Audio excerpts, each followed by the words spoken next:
Assalamualaikum warahmatullahi wabarakatuh. Perkenalkan, nama saya Dame Harahap dari Prodi Ilmu Al-Quran dan Tafsir semester 2 Fakultas Dakwah dan Usuluddin di Institut Kiai Haji Abdul Halim. Di sini saya akan menjelaskan worksheet atau workbook pada Microsoft Excel guna memenuhi tugas mata kuliah IT.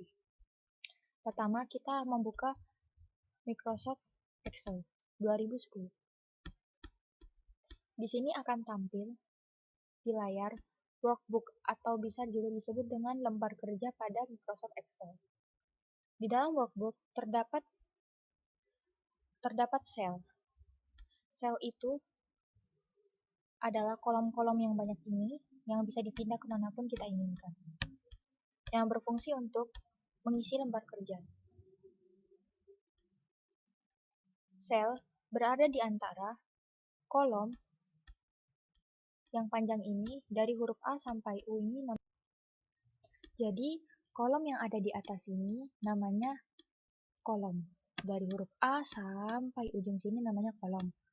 Nah, dan yang berdiri di sini, angka-angka yang berdiri di sini sebelah kiri namanya row. Jadi di atas yang ini namanya kolom, yang di bawah namanya row. Kalau yang di tengah sini namanya sel. Row dan kolom berfungsi untuk memberikan nama untuk sel. Jadi jika kita taruh selnya di sini, maka dia bernama. Nah, maka dia akan mempunyai nama kolom E baris ke-8. Nah, dan nama tersebut akan muncul di name box. Name box ini jadi E8. Yang mana name box ini berfungsi untuk memberitahu di mana sel kita bekerja. Jika kita melebarkan sel, jadi melebarkan seperti ini, maka kumpulan sel ini bernama rank. Rank itu adalah kumpulan dari beberapa sel. Nah, tapi di name bar-nya nanti akan bertulisan sel yang pertama kali kita letakkan. Jadi tadi kan kita letakkan di sini.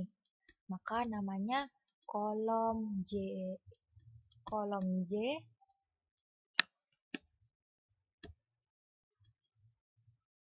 J baris ke-8.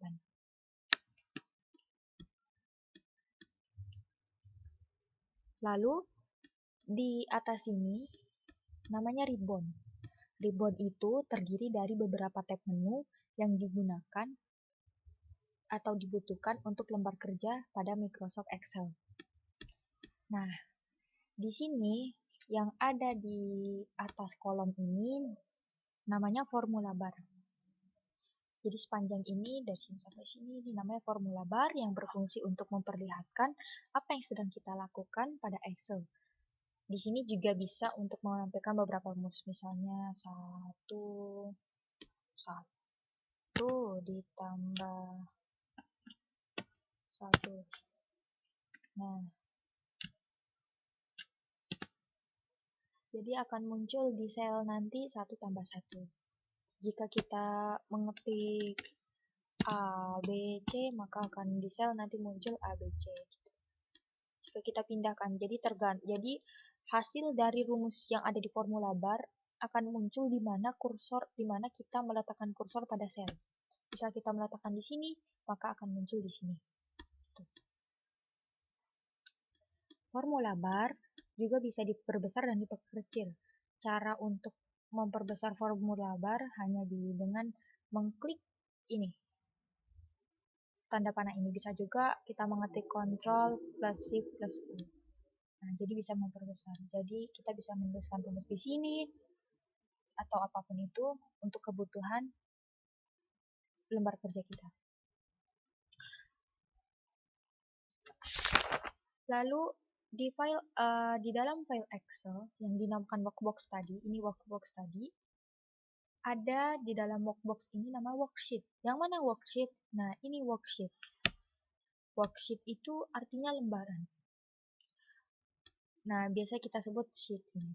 Nah, ini tuh berfungsi untuk menambah lembar kerja yang kita inginkan. Jika kita ingin menambah lembar kerja, cukup klik plus atau insert worksheet atau klik Jadi kita bisa menambah sheet atau lembar kerja pada Microsoft Excel dengan mengklik plus ini.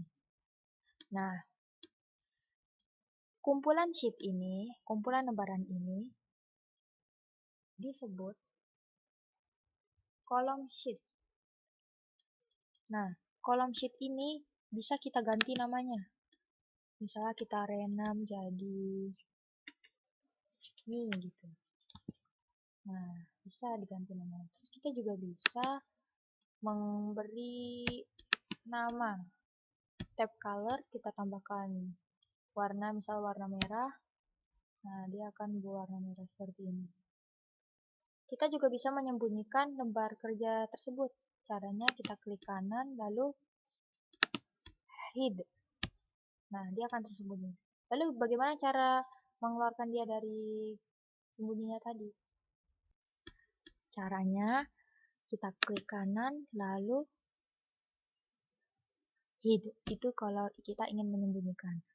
Lalu jika kita ingin memperlihatkan lembaran tersebut, klik kanan lalu unhide.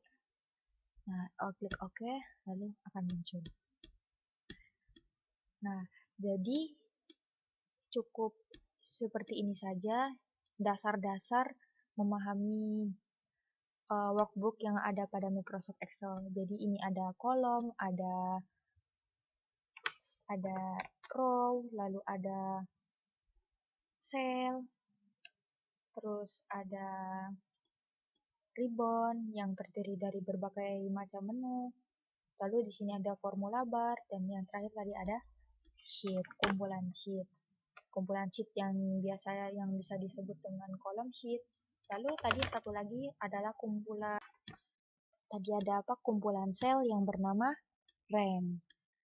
Nah, setelah kita memahami dasar-dasar workbook pada Microsoft Excel, cukup sekian apa yang dapat saya sampaikan. Terima kasih. Wassalamualaikum warahmatullahi wabarakatuh.